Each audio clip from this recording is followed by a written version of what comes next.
Oscar, good morning. Good morning. So Sue Gray, that name emerges again. What does Sue Gray do? Sue Gray as an advisor, I think an advisor, you hear the term special advisor and it's always so vague. And I think the general public probably quite fairly and rightly go, I don't know, one, what's special about you? and two, what do you do day to day and what does it mean? I think the briefing that we've seen in this, in inverted commas, war that starts in number 10, one of her primary functions is a gatekeeper to the Prime Minister. And I think she's keeping that gate quite aggressively. And I think that has, rumbled and ruffled a few feathers. What I would say is interesting about this, in inverted commas, again, turmoil, is, they've only been in power for 6 weeks.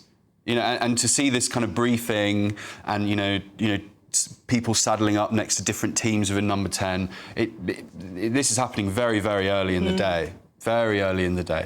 But Oscar, I think it's obvious. I often think when you interview ministers in the morning that they have to be up to date with everything else. I think it's very unfair that we as journalists, so say you're talking about the guy who's he runs the health department, he's head of the health department, and then we put a question to him about Ukraine and defence and whatever it is, and that man, woman can be quoted on an answer they give. I think it's often unfair of journalists to put questions which aren't their speciality. You're really tapping into something I really believe in. So you want, so the public quite rightly and the media quite rightly want a minister, Secretary of State who is really on top of their brief of what they need to deliver for the people. And then you're right, and then they'll go on and they're doing whatever department that is the best they can most of the time.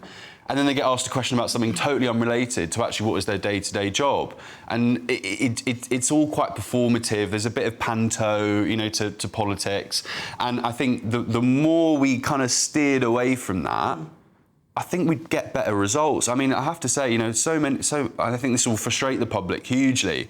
But, a lot of politicians spend far too much time in the kind of the circus of the PR and media battles instead of actually just doing their day-to-day job. It's quite frightening sometimes, actually.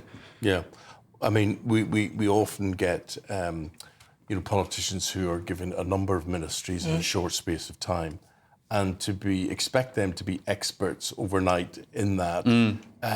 I just think it's wrong. I think it's wrong, and I often introduce someone else, say, Minister, we know you haven't been in charge, you've been only since last night, so understand if you say you're not briefed on this, whatever, but they never do. Yeah. They never do. They're afraid to admit that. I know, and I do think, and people would have a bit more respect for politicians if they were asked a question about something particularly that wasn't related to what they do day to day and went, I've got to be honest with you, I don't know the answer to that. Yeah.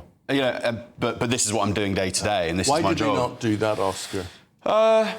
It takes, oddly, it probably takes quite a lot of bravery to admit on national TV, I don't know the answer to that question. And I think they think it's easier to just kind of obfuscate and kind of talk around it and pivot and run away from it. But actually, I think, it's what we all do it in day-to-day life, don't we? We get asked a question, don't know the answer to it. Well, I just say I don't know. Yeah, exactly. It's quite refreshing. Yeah, absolutely. But in terms of Keir Starmer, then, what kind of a person? I don't know whether you've met him or not, but what kind of a person is he? Because obviously they require different things from their special advisors. So is he somebody that is always sort of listening to the special advisor? Does he come across as that kind of character, or is he more free like Boris Johnson, who didn't listen to anyone? Yeah, well, just let Boris be Boris was always my approach when I've interactions. Starmer seems like someone who probably quite enjoys and feels comforted in the stage managing that a special advisor can offer. The facts, the figures, kind of briefed up to his eyeballs. If I say this, what happens then? If I make this decision, what happens then? The crisis that we've seen in terms of the riots, I think completely, and I'm drawing a line that might not exist, admittedly, but just a theory in a way. The crisis that we've seen over the riots is perfectly suited to Starmer, in terms of his previous role as DPP, exactly. And I almost think that he's actually probably cracked on with this quite independently because he can do this. And that's when we've seen these advisors probably, to a degree, twiddling their thumbs a little bit and go, well, let's just start a bit of a war with each other. I think, however, if he gets put in crisis and situations that he needs to think a little bit more on his feet about and show that true, in-the-moment leadership, you don't want the advisors to slow you down. You know, I think we've seen so many decisions in the past where you can just feel it's just... Well, Rishi Sunak... Exactly. I mean, who was he listening to? Do you think he did that on his own, or do you think he... Because where were the special advisors? Do you think that someone would say, look, dude, it's not a good idea. This is a really big day. It's a very patriotic day. Do not go and do a prereq for ITV. I think he's probably listening to about 5 different people, all kind of giving him slightly different advice. It's just the same for any human being. Can you imagine every time, you know, you went to a restaurant or something and you thought, well, what am I going to order? And you had to take on, you know, advice from 5 different people before you made any decision in life. You'd go insane. You just need to make decisions sometimes.